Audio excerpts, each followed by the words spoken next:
So hello everyone, welcome to active recall series of Yakeen 2.0 batch.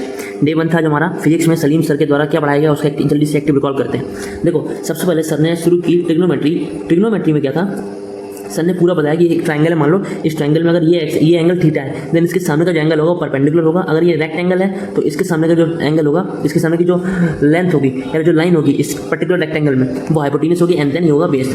देखो, सबसे अच्छी बात यहाँ पे ये है कि अगर ये एक पर्टिकुलर एक और ट्रायंगल ले लिया है, इसमें अगर यहाँ पे ये थीटा दिया हुआ है और रेक्टेंगल का 90 डिग्री यहाँ पे है, तो इसके सामने वाला ये होगा परपेंडिकुलर, ये होगा हाइपोटेन्यूस, ये होगा बेस। एक बार जानने वाली बात है कि हाइपोटेन्यूस हमेशा सबसे बड़ी लाइन होती है, सबसे लंबी लेंथ की होती है, ठीक है। उसके हमने सलीम सर द्वारा पढ़ाया, सलीम सर ने पढ़ाया पाइथागोरस थ्योरम में ये था कि अगर ये एक रेक्टेंगल है, यहाँ पे अगर थीटा है, ये अगर 90 डिग्री है, ये अगर है परपेंडिकुलर, ये बेस और ये हाइपोटेन्यूस, तो इसका जो फॉर्मूला था वो ओरिजिनल कराया सर ने, हाइपोटेन्यूस का square is equal to base का स्क्वायर प्लस में परपेंडिकुलर का स्क्वायर। तो ये फॉर्मूला याद करने लगता है। इसमें कुछ क्वेश्चन भी कराए थे, वो क्वेश्चन आप नोट्स में देख सकते हैं।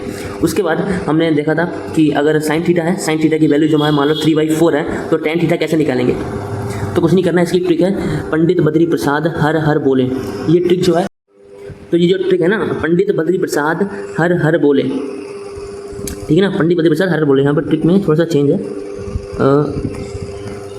पंडित बद्री प्रसाद मतलब कि साइन के लिए ये वैल्यू है, कॉस के लिए ये है, टेन के लिए ये है, और उसका अपोजिट में कॉट के लिए ये है, सेक के लिए ये है, कॉसेक के लिए ये है, ठीक है। तो देखो यहाँ पे इसका मतलब अगर साइन से देखें तो ये होगा परपेंडिकुलर, ये हो जाएगा हाइपोटेन्यूस। इसको एक ट्रायंगल में अगर डिनोट कर लें तो परपेंडिकुलर ये है, हाइपोटेन्यूस ये है, तो सीधी सी बात है इनका जब करेंगे अपन इसको तो 4 9 इसका जाएगा √7। तो टेन थीटा क्या होता है, टेन थीटा होता है perpendicular upon base, perpendicular upon base, तो टेन थीटा होता है परपेंडिकुलर अपॉन में बेस, परपेंडिकुलर यहाँ पर 3 है एंड बेस √7, तो इसका आंसर √7। इस तरह क्वेश्चन सर ने कराए थे। उसके बाद सर ने बताया था हमें स्मॉल एंगल अप्रॉक्सीमेशन। इसमें कंसेप्ट क्या था, स्मॉल एंगल अप्रॉक्सीमेशन में ये सीन है कि इफ थीटा जो है वो 5 से छोटा है, तो साइन थीटा जो होता है वो बराबर होता है थीटा के। बट यहाँ पर सीन ऐसा है कि ये रेडियन में ही होना चाहिए।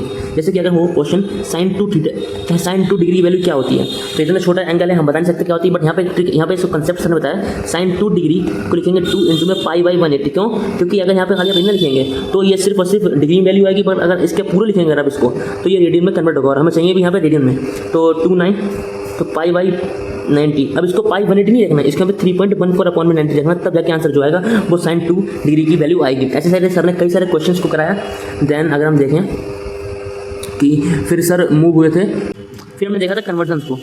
कन्वर्जन पहले अगर देखें अपन डिग्री टू रेडियन, इसमें एक क्वेश्चन है, पर्टिकुलर क्वेश्चन है कि ये डिग्री में मान लीजिए 45 डिग्री दिया हुआ, इसको रेडियन में चेंज करना है। कुछ नहीं करना, इसका एसकेसी था कि चुपचाप π/180 से गुणा कर दो, मल्टीप्लाई कर दो, कुछ नहीं करना। 45 इंटू में π/180, तो 45 इंटू में 4 अपॉन में π/4 इसका रेडियन में आंसर आ जाएगा। इस तरह से एक क्वेश्चन था। और अगर हम देखें तो रेडियन से डिग्री में कन्वर्ट करना है, रेडियन से अगर डिग्री में कन्वर्ट करना है, अगर रेडियन से डिग्री में कन्वर्ट करना है तो कुछ नहीं करना है, 180/π से गुणा करना है, से मल्टीप्लाई करना है। जैसे क्वेश्चन है यहाँ पे अगर 2π कितनी होती है, तो 2π इंटू में 180 अपॉन में पाई, तो इससे बड़ा तो 360 डिग्री आंसर आ जाएगा। ऐसे ही क्वेश्चन सर ने दिए थे करने को।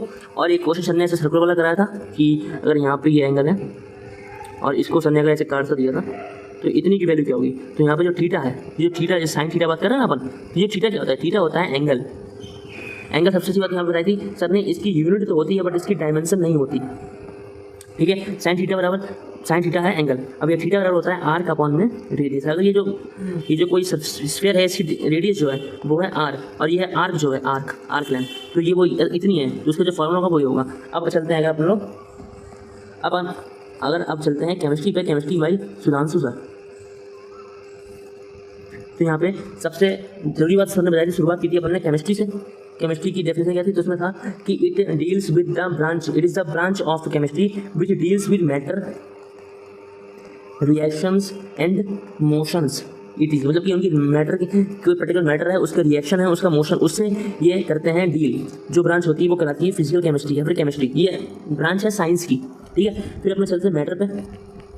अभी मैटर क्या होता है, तो मैटर का सीन ऐसा है कि जिसके पास उसका अपना खुद का मास हो और उसके पास वॉल्यूम, शेप एंड डेंसिटी हो, तो वो जो चीज़ होती है वो होती है मैटर। इसके एग्जाम्पल आता है पेंसिल हो गया, अभी कॉपी हो गई, सबसे बाद एयर। ये क्वेश्चन अगर आता है तो लोग फंसते हैं, बट आप लोगों को नहीं फंसना क्योंकि आप लोगों को पढ़ना किस नाम से सोचते हैं, एयर ETC। वहीं पर अगर बात करें सर ने जब पढ़ाया था नॉन मैटर को, नॉन मैटर, तो सीधी सी बात है जो मैटर नहीं है वो नॉन मैटर है। इसके क्या एग्जाम्पल्स थे, तो इसके पर्टिकुलर एग्जाम्पल्स हैं जैसे कि ब्लेसिंग्स, लव, जितने भी इमोशंस हैं हमारे वो इसमें आते हैं। हीट हो गया, हीट भी नहीं होता, हीट भी नॉन मैटर है, ठीक है। फिर हमने देखा था जब मैटर का क्लासिफिकेशन देखा था, मैटर वो अलग ही लेवल की चीज़ थी। वो देखते हैं मैटर दो चीज़ों में बांटा गया था, दो तरीके से, फिजिकल एंड केमिकल। अब एक बार याद रखना, सबसे पहले जब मैटर को बांटा था तो IMF और थर्मल एनर्जी इनके बेस बांटा था। IME क्या होता है भाई, IME सीन ऐसा है कि IME का सीन ऐसा है कि अगर यहाँ पे एक मैटर है, इसके जो कंस्टिट्यूएंट पार्टिकल्स हैं, ये कंस्टिट्यूएंट पार्टिकल्स होते हैं। क्या होते हैं? कंस्टिट्यूएंट पार्टिकल, मतलब इसके अंदर जो मैटर है वो, उनका सीन ऐसा है। IME का मतलब ऐसा है कि जो बाहर वाला मैटर है, आउटर, वो ना मूव करें, बट जो कंस्टिट्यूएंट पार्टिकल्स हैं वो अगर मूव कर रहे हैं तो ये चीज़ होती है, तो ये चीज़ जो कहलाती है वो कहलाती है थर्मल एनर्जी। और IMF जो होता है, जो इनके बीच में जो फोर्स लगता है, एक ये है, इनके बीच में जो फोर्स लगेगा वो होता है IMF, intermolecular force. Thermal energy क्या है, जो पूरा मैटर है ओवरऑल वो मूव ना करे, बट जो उसके कंस्टिट्यूएंट पार्टिकल्स हैं वो अगर मूव कर रहे हैं तो ये सीन बन जाता है थर्मल एनर्जी का। तो इसी में अगर ऑर्डर देखेंगे तो अभी देख लेंगे आगे क्लासिफिकेशन में, फिजिकल एंड केमिकल। फिजिकल और केमिकल दो बेसिस पे बांटा था मैटर को। फिजिकल में बात करें अगर अपन, तो फिजिकल में सीधा फिजिकल में था solid, liquid, gas, plasma and then Bose Einstein condensate. Chemical में दो चीज़ें थी। केमिकल में सबसे पहले है pure substances and mixture. Pure में कुछ चीज़ें, प्योर में भी दो चीज़ें, एलिमेंट्स एंड कंपाउंड्स। मिक्सचर में दो हैं, homogeneous mixture and heterogeneous mixtures. यहाँ बात हुई थी। अब बात कर लेंगे सॉलिड्स की। अब एक पूरा जो क्लासिफिकेशन होना चाहिए वो करते देखते हैं। यहाँ लिखते हैं सॉलिड, यहाँ लिखते हैं लिक्विड एंड देन यहाँ लिखते हैं गैस। सर ने क्लास में जो सीक्वेंस फॉलो किया था वो था पहले solid, then gas and then liquid, ठीक है। तो जो प्रॉपर्टीज कौन सी हैं, पहले तो IMF, then thermal energy, then इसकी फिजिकल अपीयरेंस कैसी है, अपीयरेंस, देन इसका मास इसमें है या नहीं है, इसकी वॉल्यूम, इसकी डेंसिटी और इसके एग्जाम्पल्स, ठीक है। आप इसको आइडेंटिफाई करते हैं। चलो ये शॉर्ट नोट्स हैं आपके, शॉर्ट नोट्स काम यूज कर सकते हैं आप इसको। देखो इसमें IMF जो होता है वो नंबर 1 पे होता है, लिक्विड में नंबर 2 पे होता है, गैस में नंबर 3, मतलब सबसे ज़्यादा IMF सॉलिड का होता है, उसके बाद लिक्विड का एंड देन गैसेस का। भाई थर्मल एनर्जी जो है बिल्कुल अपोजिट है IMF का, IMF अपॉन में TE। ये लिख सकते हैं अपन कि अगर IMF बढ़ेगा तो थर्मल एनर्जी घटेगी, ये बात सीधी है, ठीक है। थर्मल एनर्जी में तीसरी नंबर आता है, दूसरा नंबर आता है, ये पहला नंबर आता है, तो सीधे समझ जाता है, ठीक है। अपीयरेंस की बात कर लें, ये जो होता है ये रिजिड होता है, ये इंटरमीडिएट होता है, ये नॉट रिजिड होता है, मतलब ये कंप्रेस कर सकते हैं इसको, ठीक है। मास इसमें होता है, इसमें होता है, इसमें भी होता है, मास सब में होता है। ये बहुत कॉमन चीज़ है। अगर किसी स्टेटमेंट में आ जाता है कि इसमें मास होता है या नहीं होता है गैसेस में, तो आपको टिक करना पड़ेगा कि हाँ मास होता है इसमें। वॉल्यूम इसमें होता है, इसमें होता है, इसमें होता है, बट इसमें और इसमें कॉन्स्टेंट नहीं रहता भाई, ठीक है। डेंसिटी सबसे ज़्यादा इसकी, देन लिक्विड की, देन गैसेस की। एग्जाम्पल है सॉलिड, जैसे पेन ले लिया आपने या फिर मार्कर ले लिया या फिर आपने कॉपी ले लिया आपकी। लिक्विड में क्या है, वाटर हो गया, कोल्ड ड्रिंक्स हो गई, कुछ भी हो गया, लेमन वाटर हो गया। गैसेस में अमोनिया हो गई, आयोडीन हो गया, ऐसे गैसेस हो गई, ठीक है। अब कुछ नहीं करना, जो इंपॉर्टेंट टर्म बचा है लास्ट वो देख लेते हैं। सॉलिड है, सॉलिड से बना है लिक्विड, लिक्विड से बना है गैस, ठीक है ना।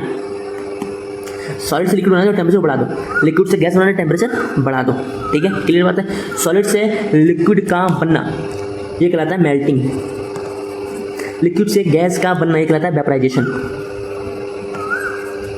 वेपराइजेशन, ठीक है। गैस से लिक्विड बनाना है, टेम्परेचर घटा दो, प्रेशर को बढ़ा दो।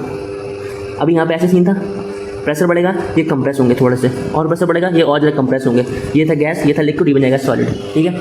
इसको लिक्विड को सॉलिड बनाना, इसके बाद टेम्परेचर कम कर दो, प्रेशर को बढ़ा दो, ठीक है। गैस से लिक्विड, गैस से लिक्विड, गैस से लिक्विड बन गया। लिक्विड से सॉलिड को, लिक्विड से जब सॉलिड बनता है तब इसे कहते हैं क्रिस्टलाइजेशन, क्रिस्टलाइजेशन। और अगर गैसेस का टेम्परेचर और बढ़ा दिया जाए तब बन जाता है प्लाज्मा, और सॉलिड का टेम्परेचर और कम कर दिया जाता है, बन जाता है बोस आइंस्टीन कंडेंसेट।